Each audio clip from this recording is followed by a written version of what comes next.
Hi, everyone. Welcome back to Nora's Table podcast. Thank you all for listening. Savannah, you and I were just talking about the smell that's going on in this office right now. It smells really good, like some...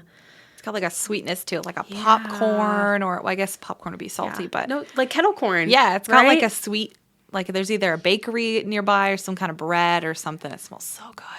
Yeah, it's great. Yeah. Oh, man. So are you starting to feel a little hungry? It's almost like lunchtime. It's getting to that time of day. Yeah, I am getting a little hungry. We had cinnamon rolls this morning for breakfast. Bobby's off, so I tend to do actually eat breakfast when he's home because we do it as a family, but I don't normally eat breakfast. Like I'll put Jameson up in his chair and give him breakfast, and then I'll feed Barrett baby cereal. But typically I just sit and have my coffee at the table and while the boys are eating. I don't usually eat breakfast. Oh, why don't you eat breakfast?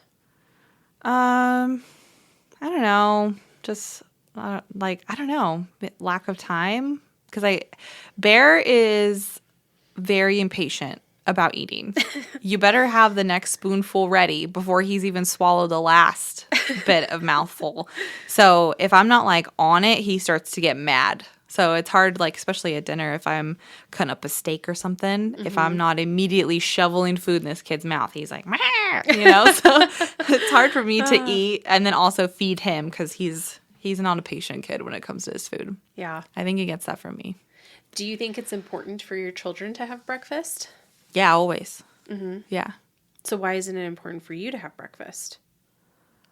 Snap. I drink a lot of coffee. I love my coffee. I feel like at least there's something in my stomach. Like at least I have something, and it's mostly coffee. I drink my coffee with Nora.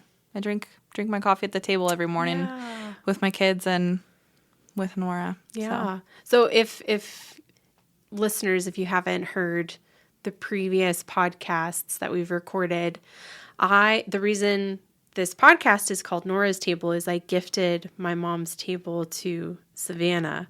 And I told her when I gave it to her, my mom used to love to wake up in the morning and have her cup of coffee at this table.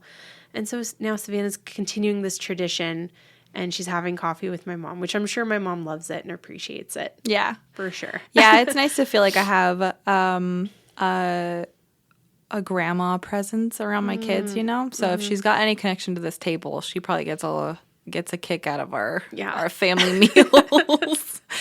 Yeah. So, yeah, I just drink I shouldn't even say I'm a coffee drinker. I'm a creamer drinker. How do you like it? I like my coffee, and I enjoy coffee too. So I don't think that there's anything wrong with coffee. I enjoy my coffee and I have cashew milk, and I'm very particular about my milk that I put in there. And it's just, the ingredients are just cashews and water. And then I'll also throw in some collagen powder. So it's cashews and water, and they call it cashew milk. Yes. It sounds like cashew tea. Yeah. Right? Misnamer. Yeah. Yeah. Yeah. Somebody's messing up on the marketing. Hey, but it's great. Like the consistency, like if you saw it in a glass, you'd think, oh yeah, that's milk. Have you ever watched The Ranch? No. With Ashton Kutcher? No. Okay. So there's a part in there where he's drinking almond milk, and his dad, who is Sam Elliott, I don't know if you know who he is, but he plays a rancher. And so Ashton Kutcher's character says, I'm drinking almond milk, and he's like, show me the tits on an almond. So I always think of that when I think of milk that's non-dairy. I'm like, who's milking the oats? Or, who's milking the cashews? Yeah. So now that you are expecting, are you still drinking coffee?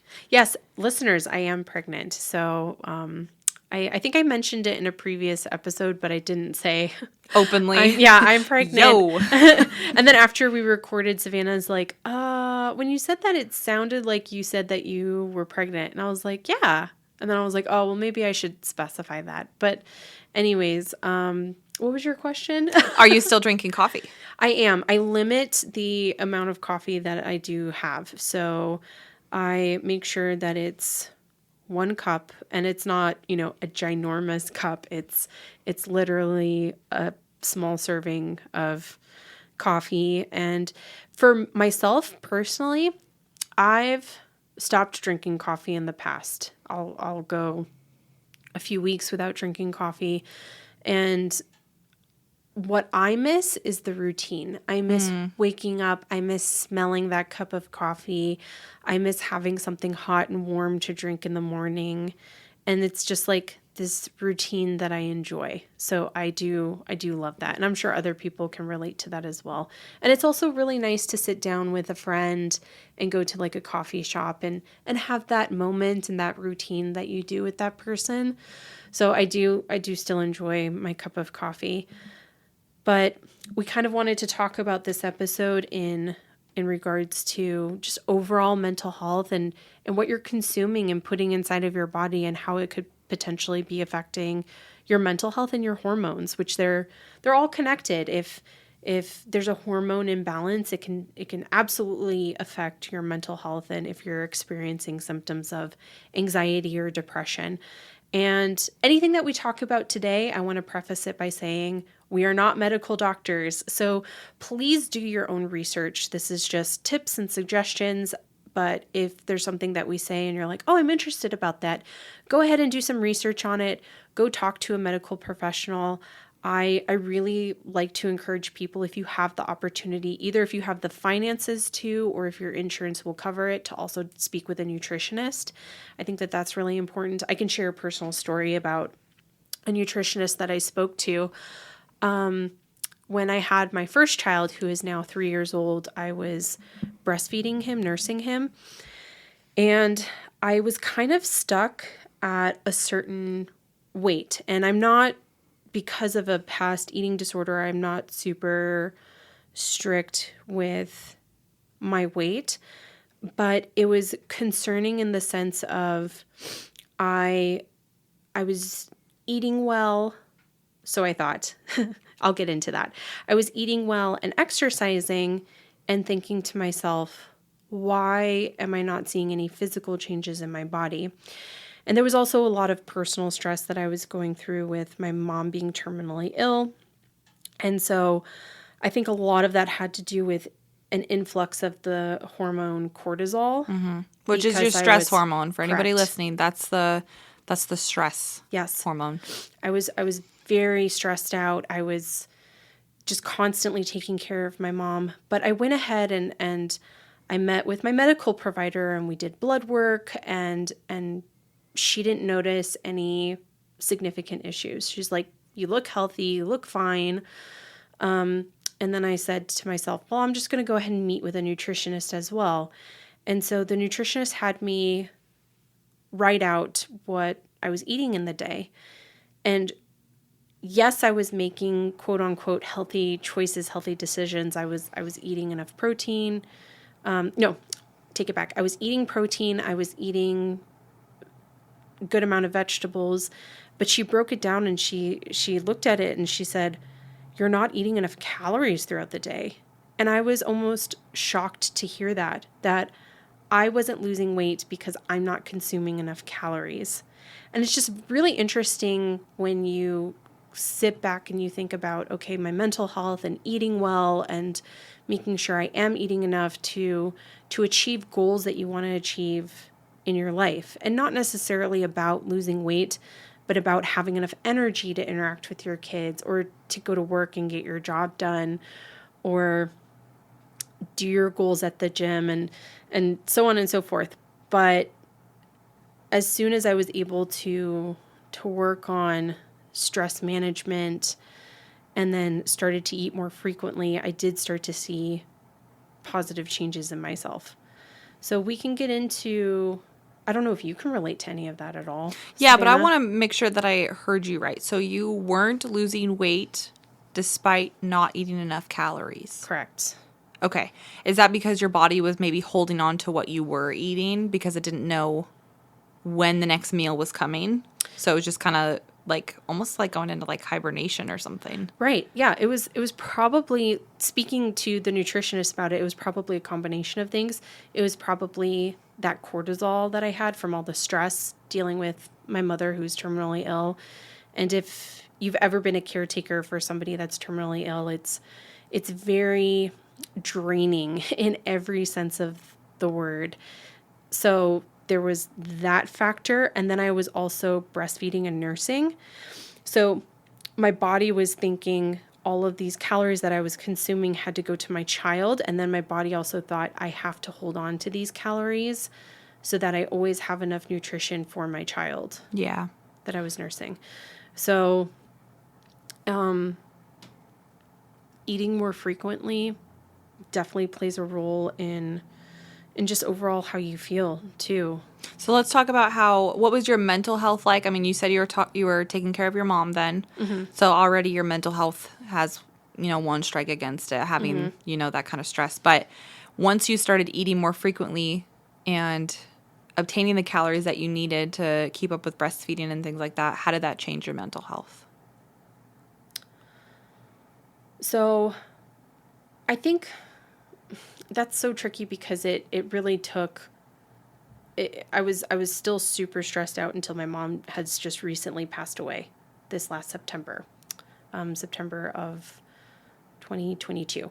So when she passed away, there was a sense of relief, and not relief that she's gone, but relief of I don't have to worry about her anymore. She's not suffering anymore. She's at peace. Mm-hmm. And so that's when my healing shifted and took a really big turn. And so, and I've been continuously going to therapy through all of this, but I really feel that was a situational experience. Mm-hmm.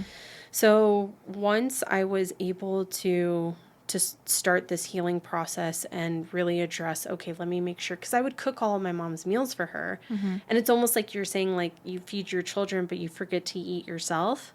And so I would cook all my mom's meals for her, but then I wasn't necessarily taking care of myself. So now this shift has happened where I can start to spend more time on taking care of myself, which I think is so important for us so that we can take care of other people around us. So I notice for myself, if I do not eat consistently, I have spikes of anxiety, and it's probably my blood sugar going down too low, and your body instinctively goes into fight or flight mode because it's thinking, okay, I don't have enough nutrients, I don't have enough energy, I don't know what's going to happen next, and it can cause symptoms of anxiety. And so I think it's very important for us to be eating regularly. Mm-hmm. And hormones are so tricky too. Those of you who have listened from the beginning, you guys know that I struggle with PCOS. It's why I had a hard time conceiving both of my kids. So if you're also a PCOSer, listen up. This episode's gonna hopefully give you some tips and maybe make you feel better about maybe why the weight's not coming off, what you could be doing better, things that may be negatively affecting your hormones that maybe you didn't realize. So Lauren was actually the first person I'd heard say this, but she said the stomach is the second brain, which we had talked about when we went out to dinner with Casey that one time. Mm-hmm. And you said it to me a couple times since, because I am a pretty big coffee creamer drinker. And we were just talking before we started recording about what coffee creamer has in it. Coffee creamer actually contains cortisol, or it triggers the cortisol in your body.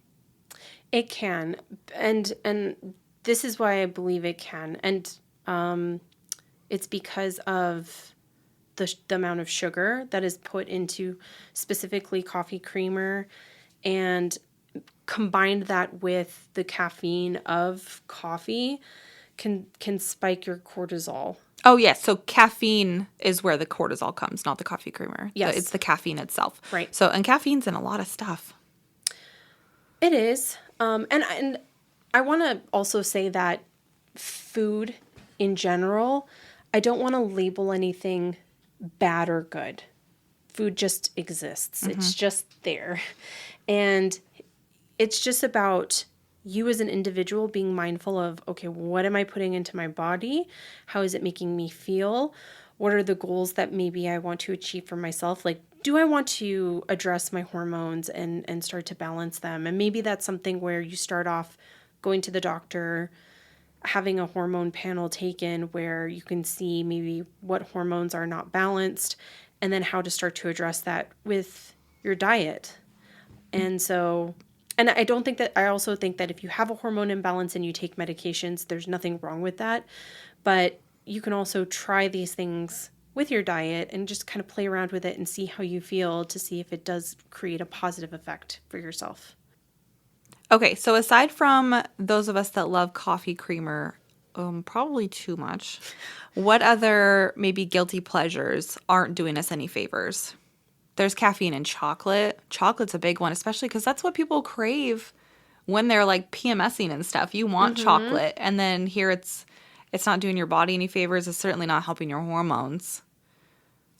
I don't think that chocolate itself has a significant amount of caffeine to where it's going to really affect you negatively.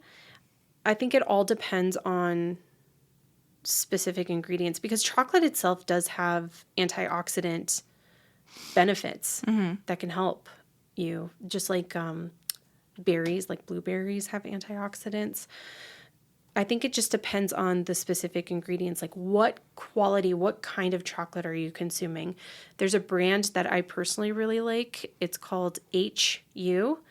And I think the creators labeled it HU, their products, because they say trying to eat close to human as possible.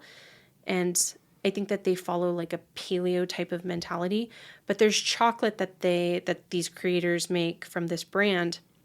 And the only ingredients are chocolate and dates. So they sweeten the chocolate with dates. And it's a more natural way of curbing that craving. And you don't have a lot of additives into your chocolate. And dates are very, very sweet. They're a very sweet fruit, but they don't spike your insulin as much as white refined sugar does. I actually heard that sugar has the same effect on the brain as like hard drugs. Cocaine. Is that correct? I've heard that too.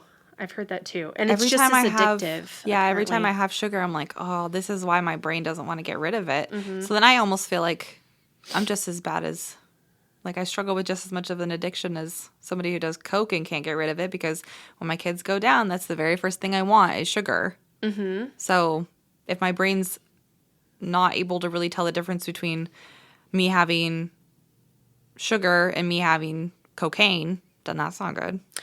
I think it's also really important to be mindful when you're eating. So what is it that you're craving and what is it that you're looking for?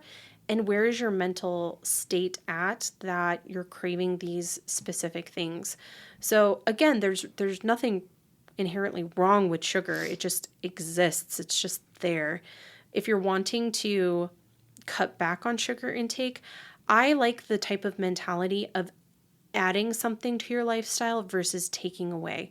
Because if you're taking away things, then it feels like, oh man, it's just like one other thing that I have to give up. Mm-hmm. And it's something that I love and I enjoy.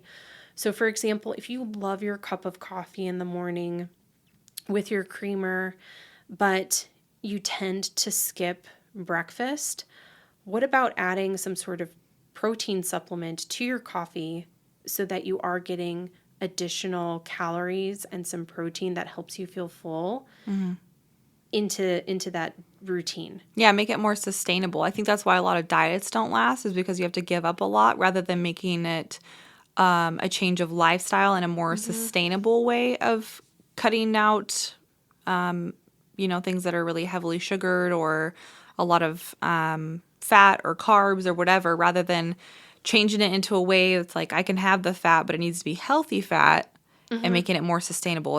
It's more bite-sized doses rather than cutting it out cold turkey. Yes. What other things can be negatively impacting our anxiety or ways that we amplify our anxiety without realizing? Well, before I get to that, I want to address you eating sugar at night. So going back to that, you put your kids to bed and you immediately start craving sugar, just kind of checking in and being aware, okay, why am I craving sugar right now? Did I have a stressful day? Is it something that I'm looking forward to having for myself? Is it something that I see as a reward for the day? Is it something that helps me relax in a way where it's like, okay, the kids are asleep. This is time for myself that I can give back to myself. And then if it's maybe you identify, so I don't want to tell anybody what to do or what is healthy and what's not. But if you identify as, okay, this is getting to a point where I want to kind of bring it back and not have as much sugar, then it could be something like incorporating, again, adding something to this routine of, okay, maybe I enjoy lots of chocolate at night when the kids are asleep. So instead of eating this amount of chocolate, maybe I'll throw in some fruit and some berries and something that I enjoy that also has that sugar, but naturally from fruit. And fruit also has vitamins in it, along with some chocolate. And that way it's just kind of curbing it and changing it just a little bit.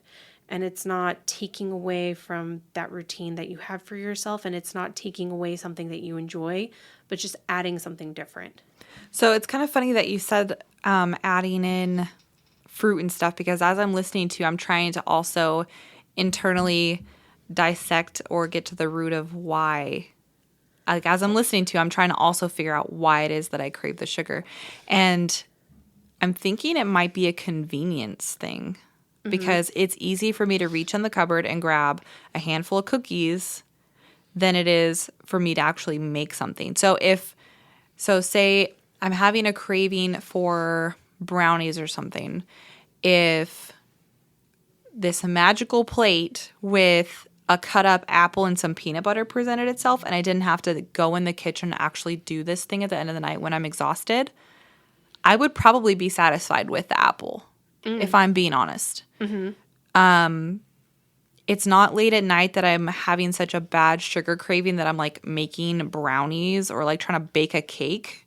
So it's not that strong, but I think it's a convenience thing, because it's a lot quicker and easier for me to just grab something that's not healthy than for me to have to, spend the 10 seconds it takes to cut up an apple. Yeah, it's so true. I'm just exhausted. I don't want to have to find something healthy. And sugary, crappy junk is a lot more accessible. I understand that, absolutely. So I think that also for you specifically, because you've said this a few times, you've made a statement, I can go all day without eating, but as soon as I put the kids down, I need my sugar. I need something sugary and sweet. Because I feel guilty eating 3 meals a day.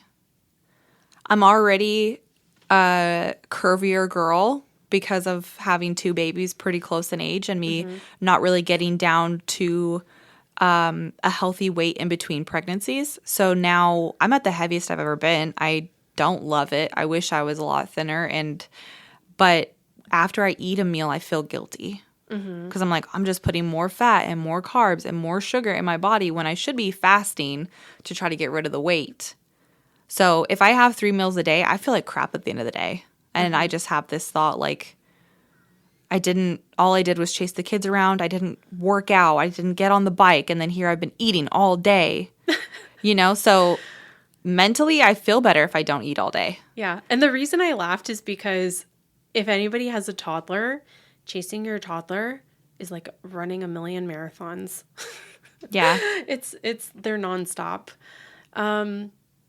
So it might be something similar to like what I experienced too, of your body goes into this fasting state when you're not incorporating enough frequent meals or eating regularly throughout the day, that your body starts to hold on to weight because it thinks, okay, I don't know when I'm going to get my next meal and I need to hold on to this as a resource. So you know what I just thought?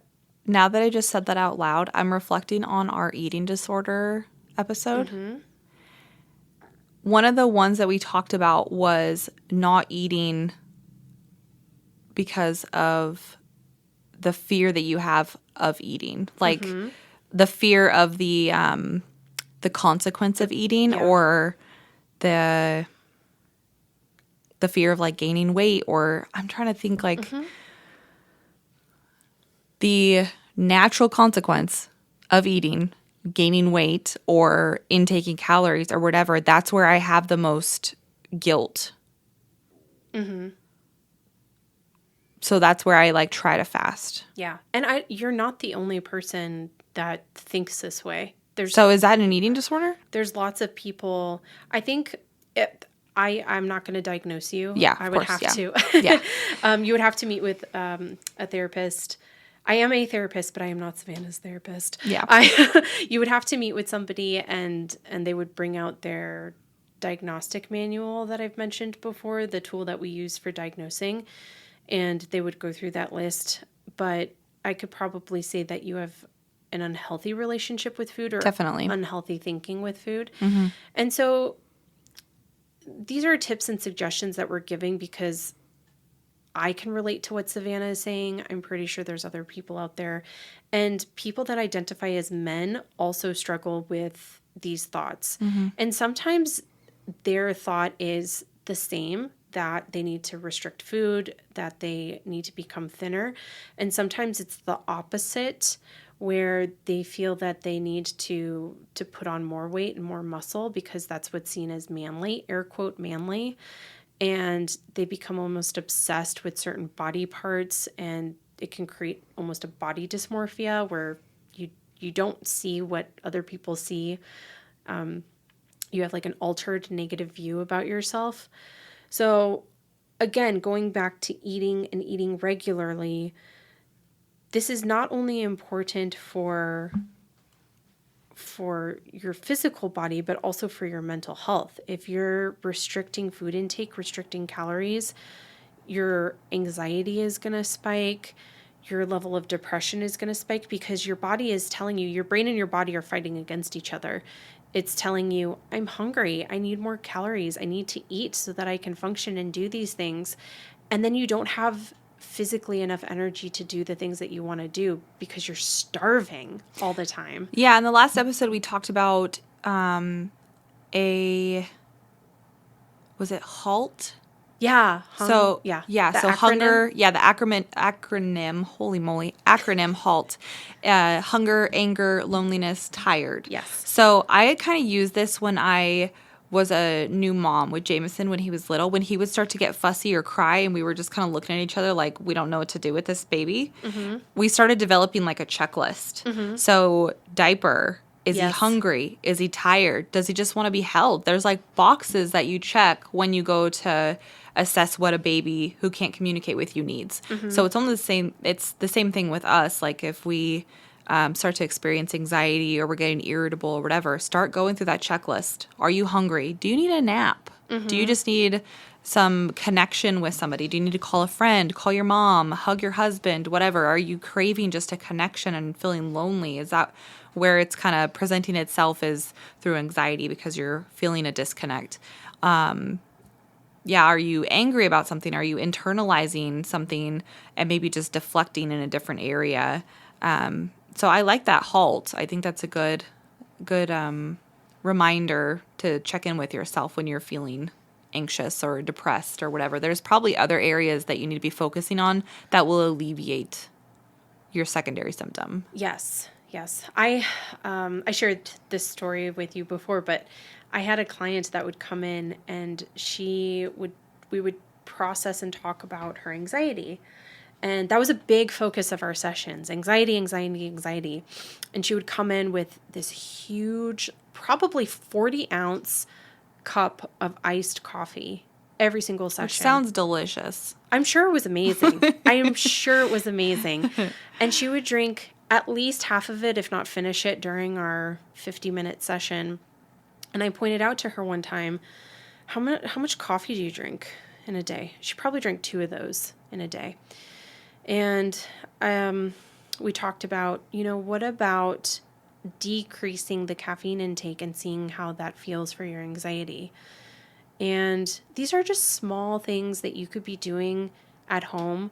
And again, it's not about cutting out things entirely. I think if we change our mindset and we change it to adding things to our lifestyle, and also maybe different types of goals for ourselves, can start to change and alter how we have relationships with food, and we can start to see food as fuel for our bodies, and love that process for ourselves of, okay, let me fuel this body that I have and look at all of the amazing things it's done. So for you, you've birthed two beautiful, amazing children, and your body does so many things throughout the day.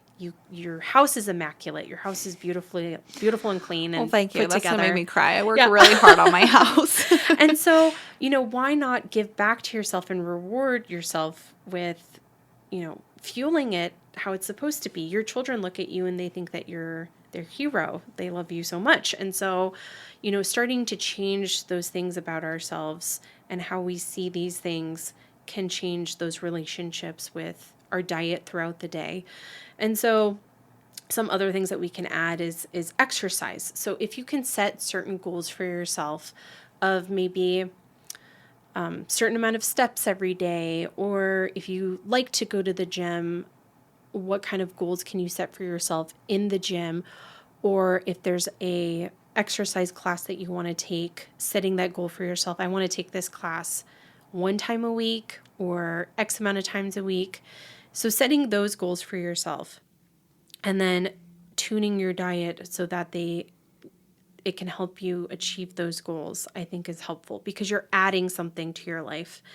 And then exercise is known to help mental health. So, and it's so annoying too, because people, when you tell somebody like, oh, I've just been really going through it, man, I feel really depressed, and the first thing they say is, what's your diet like, and are you exercising? You're just sitting there rolling your eyes like, this is the last thing I want to be doing. I want to be crying and watching Hallmark. I don't want to be on a treadmill. But it really does help. And I just want to mention what we've been doing. Our little group chat with the 4 of us friends, we all have Apple Watches, and we can share our data with each other. So in the middle of the day, I'll look on there and I'll kind of assess where I'm at compared to my peers. And we're all moms, and we all have toddlers, so we're all chasing after kids all day. So if I'm at maybe 20% and you and Jen and Casey are in the 60s or something, I know I need to be stepping my game up. And then I'm like, all right, we're going for a walk, because I'm not about to lose this. I'm like oddly competitive about it. Yeah. I'm not even going to lie. Yeah. I'll get on there, and if I'm ahead of everybody that day, because maybe we went to the mall and walked around or something, I've done this a couple times. Bobby will be sitting on the couch and I get on there and I'm like, oh, I won. Suck it, bitches. And he's like, you gotta calm down. Like, this is not a race. And I'm like, oh, but I won. Like, I very rarely win. Like, somebody always beats me to 100.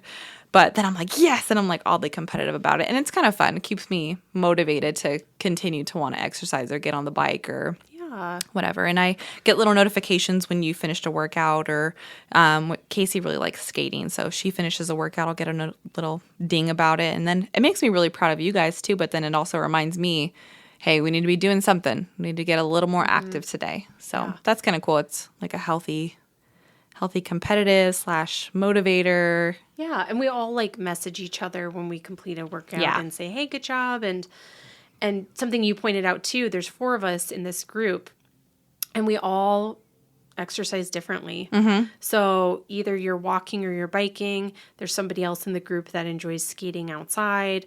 For myself, I like to weight train in the gym. So we're all doing different things for our bodies. And so that's also something important to identify within yourself. What is something that I enjoy doing and I love doing and I want to continue to do? I actually really like the idea of weight training specifically for women, because especially you and I growing up in the 90s, early 2000s, we're almost grew up with this idea of we don't want to take up too much space. We have to be small and tiny. And I feel that society is starting to shift for women, and weight training is so empowering. We can lift something super heavy and we can take up this space and we can look super badass doing it. And that's really cool to see. And then it's so important for women too, for their hormones, in balancing their hormones, because a lot of times women think, oh, I just need to be doing tons and tons of cardio. And that makes you feel really hungry. It's not toning your muscles. And there's nothing wrong with it. There's nothing wrong with cardio, but it's good for your heart health. But it's also important to incorporate some sort of body weight training or weight training in there. And, you know, these are things, again, that you can be adding to your lifestyle that doesn't feel like, oh my gosh, I have to take away things that I enjoy doing. And I remember my late teens, early 20s. The guy that I was dating at the time liked to weight train, and he would always be trying to give me tips like, oh, maybe you should do like more squats or do kettlebells or, you know, deadlifts or whatever. And I was so afraid of gaining a masculine body, because they always say like your boobs are the first thing to go. And so I was afraid of losing that. Now I wish they would go, like, pack your bags and get out. But at the time when they were not used for babies, I was afraid of losing my feminine physique and gaining just muscle and just being, you see these like roided out competitors where if you were to swap out, you know, her face with a man's face, it would be the same body. And I was so afraid of getting there. And I don't know why, because I was not anywhere close. I was not doing roids. I was not even competing. I was just like working at the pharmacy. Like, so worried that I was just going to be this roided out, like, Dwayne Johnson body type overnight, and I would just avoid like heavy weights and stuff. And now I should have just done it. I should have done it. You can still do it. Yeah, we have kettlebells at home, and we have the bike, and now I can't really recover like I used to. Back then, I could work out pretty heavily and feel great the next day. It's not like that now. If we do kettlebells or squats or whatever, the next day I'm feeling it. It's crazy how fast that hits. Yeah, even us bowling, we get sore. So yeah, but the more often you're doing it, the stronger your body becomes. So yes, you do feel it if you're not consistently doing it, but once you build that consistency, you can just keep adding more to it, and then you don't feel like you need as much recovery time as well. And then something else that can be easy to add into lifestyles is thinking about adding vegetables with every meal. Can be a nice way to add in health that maybe you feel like you're lacking if you're wanting to add in these things. So making a smoothie and throwing in some vegetables in there.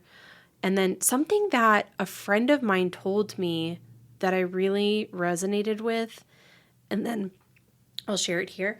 Something that a friend shared with me is he's a single guy, and he went to his doctor, and he was like, you know what? I really only like 2 types of vegetables.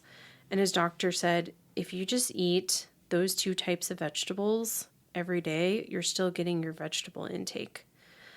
And it really resonated with me because I always thought, oh, I have to make this like extravagant meal. And I don't have to do that. I can pick one vegetable to incorporate into all of my meals for a few days and then change it up after 3 or 4 days and pick a different vegetable to incorporate. And then I don't have to put in so much mental energy into it. Because I think as mothers, we also need really easy, quick meal options for not only ourselves, but for our children. Yeah, it's funny you say that because I'm the same way where I feel like maybe it's because the way that I was raised, my mom always made dinner and it always seemed like she put so much work into it. So maybe that's why I think this way. But I have a hard time coming up with meal ideas. And I always think, you know, you have to have a meat. You have to have like some sort of like chicken. I make a lot of chicken, and then some sort of side like mac and cheese or mashed potatoes. And then you have to have a vegetable. And I'm slowly learning that it doesn't have to be that way where I'm like, we don't have any sides. And it's fine. I love the steamer bags. So I'll just load up my freezer with steamer bags of broccoli or mixed veggies or whatever. And it's so easy while I'm making Jay's plate with, cutting up the chicken or whatever, to just throw a steamer back in the microwave. And it's quick. Yes. And then you just open it and it's good to go. My guilty pleasure, though, and I hope this doesn't gross you out, I love eating steamed broccoli with, you ready for it? The suspense is killing me. Mayonnaise. No, I don't think it's Bobby gross. gets so grossed out. He's like, one, you're killing the nutrition. Like, you might as well just eat mayonnaise because there's no point in eating broccoli and it's supposed to be healthy, and then you're coating it in mayonnaise. Uh-huh. But I put like a little dollop of mayonnaise on my plate and I dip my broccoli in it. Oh, and you it dip is it. Oh. chef's kiss. It's amazing. Well, I almost see it the same as cooking up some broccoli and putting butter in it. Or cheese. Right. Like, it's got just a little bit more flavor, and I'll eat it without it. I don't like to. But I also want to set a good example for my kids that, like, I don't want them just dumping mayonnaise on stuff. Mm-hmm. That's not very healthy either. Mm-hmm. But, oh, it's so good. It's so good. You got to try it. Okay. I'll try it. Okay. I will. That might be therapy homework for today. For listeners, you've got to buy steamed broccoli and then dip it in mayonnaise. And then let me know what you think. 'Cause you'll never eat broccoli the same way again, I'm telling you. How about we make the therapy homework for listeners? Why don't you try to add in one healthy habit for the week? I was going to mention this earlier, too. I feel less urges to eat crap if I exercise. Mm-hmm. And I don't know if it's because I actually exercised and, like, the hormones maybe make me less hungry for crap or less craving for crap. Mm-hmm. But I don't want to ruin a good workout with junk. Yes. I don't want to bust my butt for 30 minutes on the bike and, like, sweat or miss out on time with my kids or my husband, put the time into working out and just to ruin it. Yeah. And then it's like, I might as well have not done anything. Mm-hmm. I didn't do myself any favors. Mm-hmm. So as annoying as it is, if you're like me and you don't feel like you want to exercise, it really does help. It does. I don't like to admit that.